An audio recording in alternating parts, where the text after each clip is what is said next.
Welcome back. You're watching Political Exchange, where we continue our discussion with South Africa's new Communications Minister, Yunus Carrim. Minister, we spoke about some of the entities you are responsible for. One of the big institutions is, of course, the South African Broadcasting Corporation, the national broadcaster. You've met with them.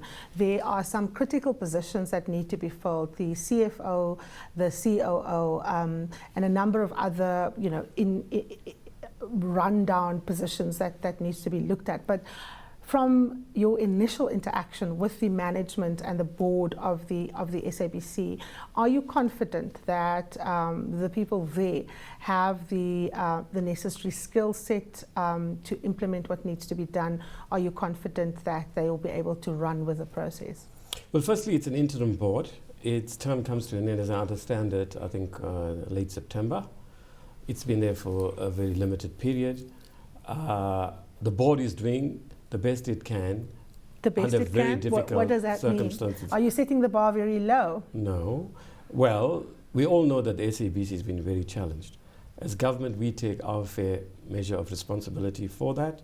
But Parliament might also want to, I can't speak for Parliament, right, but take its share of responsibility because of the type and quality of people it chooses. Mm-hmm.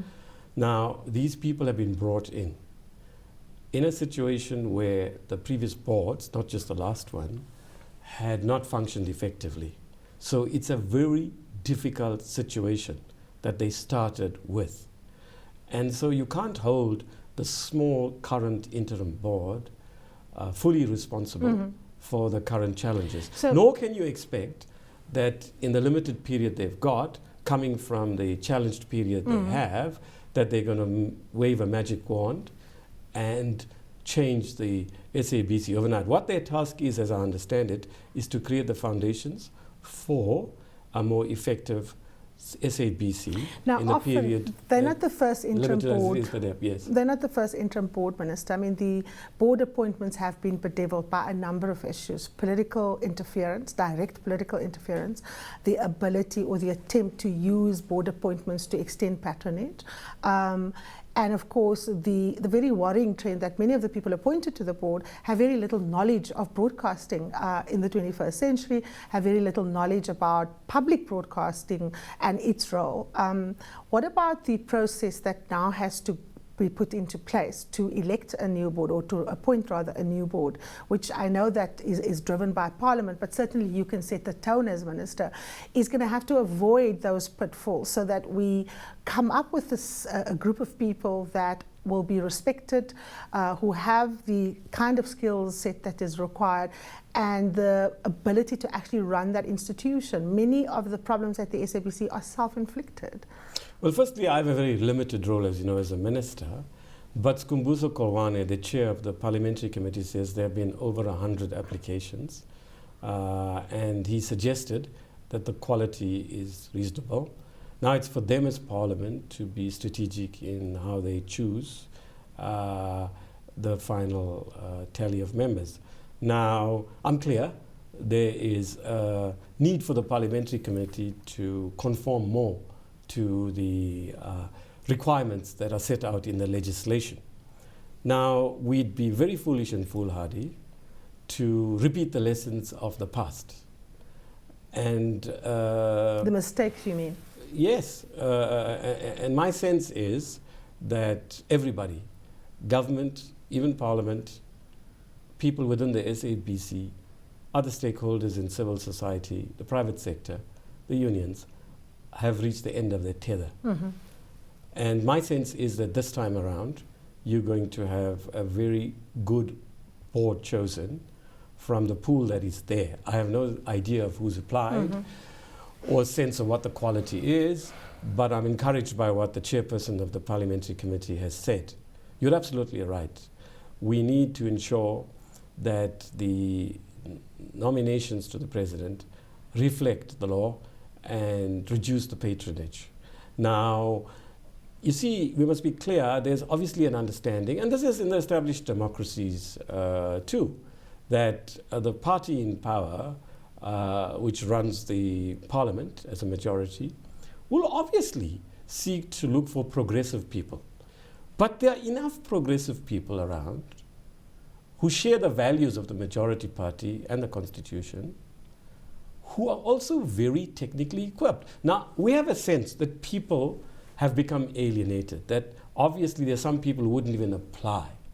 And I think the value of choosing a good board this time around is that the pool next time around will be even better. There are many people. One of the things I've established in the 10, 12 days of work that I've been doing with my new portfolio is that there's considerably more potential out there.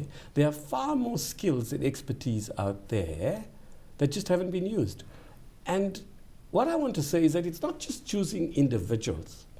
It's also ensuring that they're able to work together. So it's not an issue of balancing technical skills. Somebody is in background in education, somebody in broadcasting, somebody in broadband and the like. It's also how will they cohere? We, as the shareholder, must create the space for the board to be far more effective and efficient. We cannot simply blame the boards and the management. We must play our role in terms of the law. It starts, of course, with appointing the right board, isn't it? Agreed, yes. And we can only appeal to Parliament. If you look at when you say appeal to Parliament, I mean, Parliament, yes, the African National Congress is there, but there's also the opposition. They've taken a very keen interest, and I suppose that would become even more elevated given that we're going to an election next year. The state, the public broadcaster is a critical way in which the majority of people get informed and listen to the news.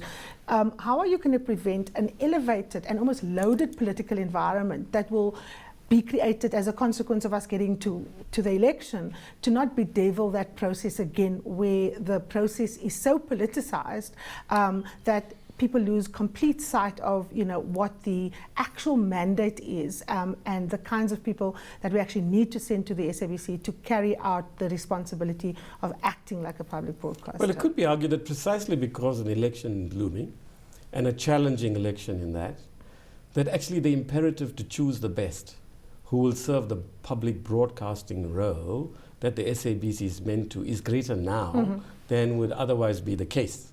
So if the public, as I think you and I will agree, is as cheesed off, to put it mildly, as we sense they are about the public broadcaster and all the infighting, then there's an imperative on the majority party through Parliament to choose people who will make the public feel more confident in the public broadcaster. Now, we're discussing the board, but Minister, the criteria or the lack of application of proper criteria doesn't just apply to the board. We've seen the furore that was created with the current acting COO, Cloudy, and the fact that special, arrangements were made to allow him to participate in the process, for example, that you don't have to have particular kinds of qualifications. His position is often seen as a position through which the ruling party extends its influence and control over the institution. You've got the CFO, you've got the COO positions open. Those positions have to be filled. What is the message that you're sending as the shareholder of how these issues need to be resolved? Well, inevitable one, which is that it's unacceptable that since 2006 we do not have a permanent COO, and that the matter must be resolved. And we have said to the SABC that we will work with them to settle this matter, which means the contending parties have been approached. It will be impolitic and imprudent for me at this stage, given the spirit in which the negotiations have begun, not least by myself meeting the parties outside of a formal process, to actually say very much. But my feel for the moment is that the prospects of settling the matter reasonably soon are good. Reasonably soon? What does that mean? How soon? Well, these things are complex.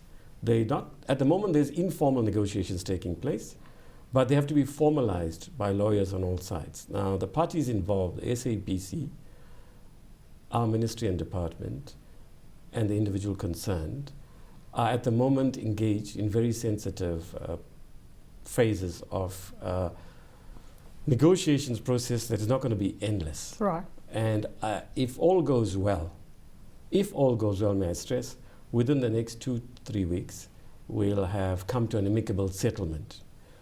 If there isn't consensus and if there isn't an amicable settlement, obviously government will have to apply its mind further. Right. My mandate has been to settle this matter expeditiously while taking the needs and interests of all the relevant parties into account, and not finding a solution that will further undermine the prospects of the SABC board and management being more effective. In respect of the CFO, there is an internal disciplinary inquiry. Right. That is a matter which a minister, as you well know, can do very little about.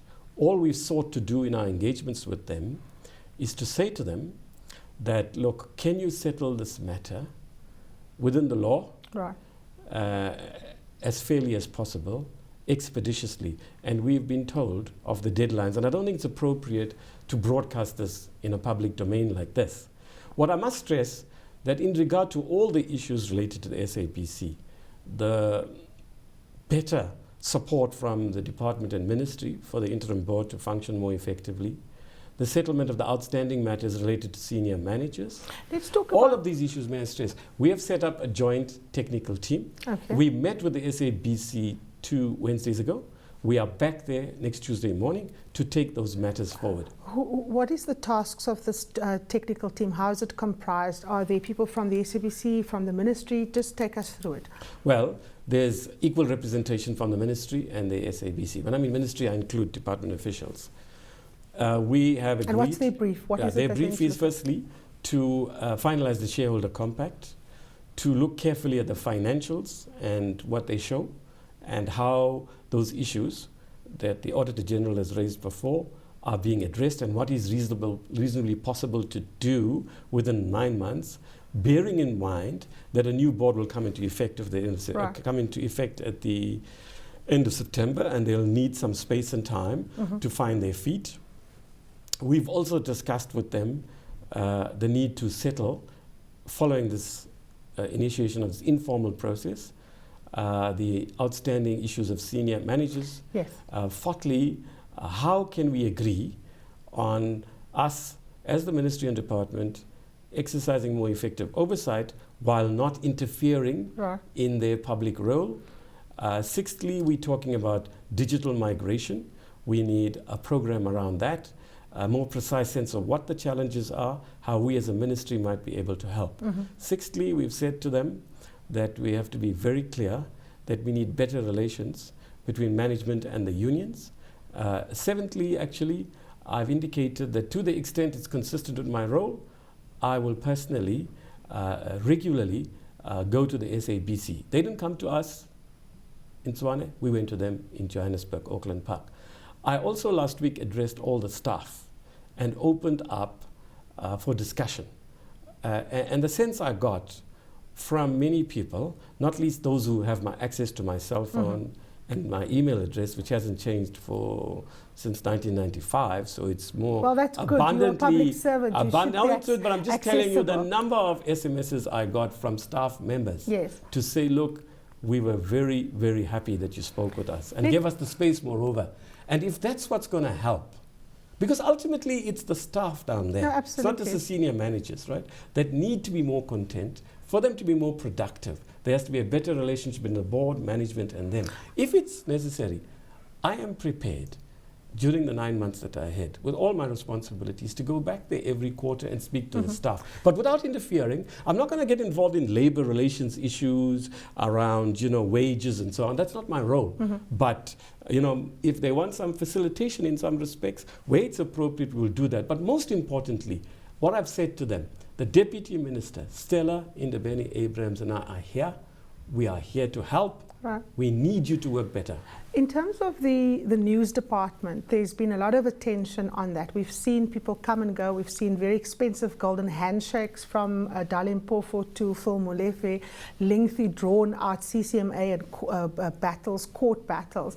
Minister, how are you instructing the board and the management to resolve these issues, not just expeditiously, but in such a way that it doesn't cost the state as much as it does, constant instantly when people have to be replaced or when they are no longer there. I mean, effectively now, the SABC doesn't have a head of news. We're going into an election.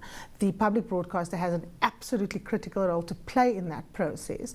How is that resolved? What is the message you're sending? Firstly, I have to not unduly interfere in internal labor relations issues. But I have a role and a responsibility on behalf of government to set some guidelines and deadlines, and that has been done. Now, in respect of the specific post you speak of, my understanding is that there's a significant degree of progress. It happened before I got appointed, and that they're nearing a finalization of that matter. We have said to them, we want this matter also resolved by the middle of August, and the JTT, Joint Technical Team, which has met, by the way, once, maybe twice in the last 2 weeks, and will report back to us next Tuesday. It would assist the process by bringing the parties together if it's necessary and appropriate. So in short, I think we have provided clear guidelines and timeframes, and we're going to hold them to that. Given the interference that happened at the SABC before, and let me state upfront, I worked there for 9 years. I was also blacklisted by the SABC as a commentator, and subsequently other journalists have been blacklisted. We're going into an election, Minister, where all the programs in the SABC are going to be platforms for contending views.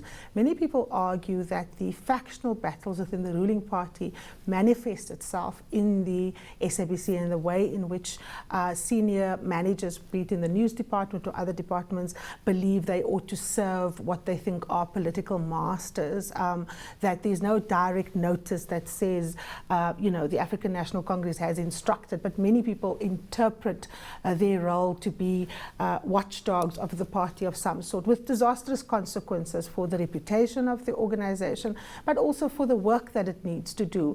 And of course, again, you can't interfere, but what is the tone that you want to set? What is the message that you want to set on those issues, particularly given the fact that we're going toward an election? Interesting, I forgot to mention, one of the other issues, the 8th issue that we asked the JTT to look at, Joint Technical Team, how we're going to, we want to hear from the SABC, how they're going to manage the elections coverage.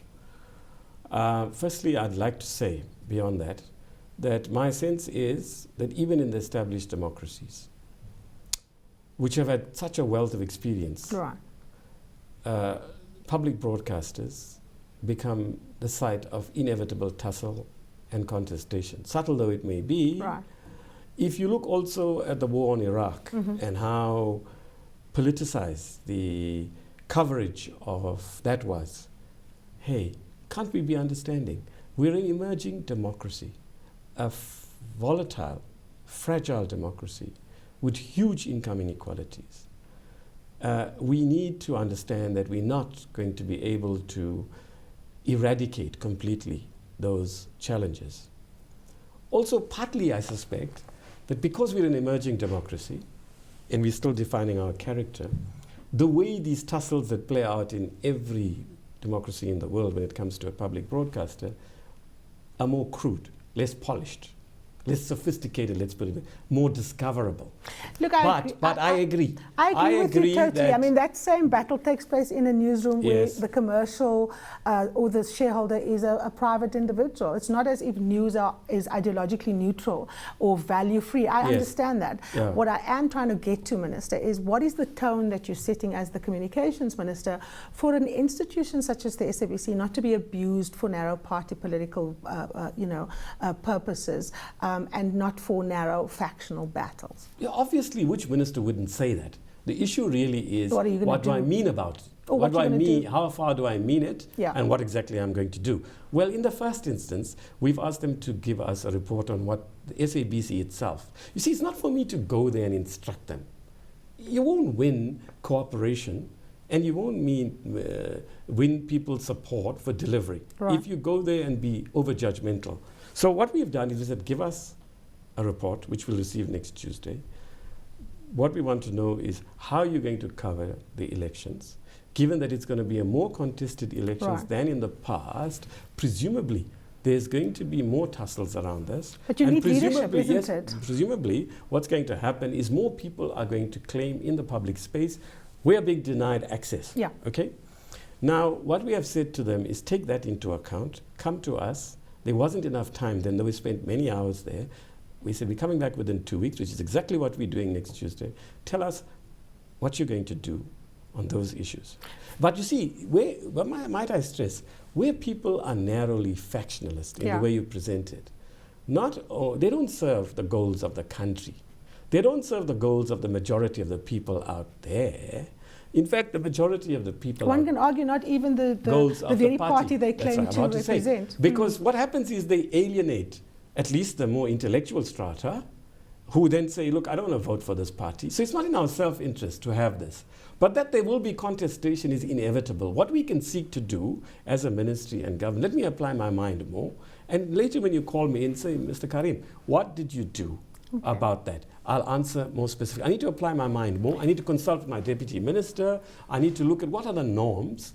And I need to actually be careful about making sweeping statements before you today. Okay. Give me some time and space. I'll come back to you on that, but I'm clear about this, that it doesn't serve the goals of the majority party or the government, the feudalism that actually operates there in some senses, and the factionalism, right? However, it's understandable. We're an emerging democracy. We have to be patient, and we have to help to settle those matters without equating us with Germany or United Kingdom or even the USA. But also, we mustn't just look at the majority party. What about the role of capital?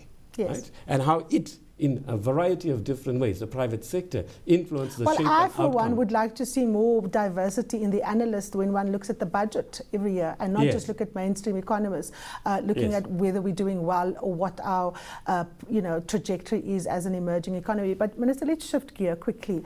Your department, the previous minister had put the DG on special leave.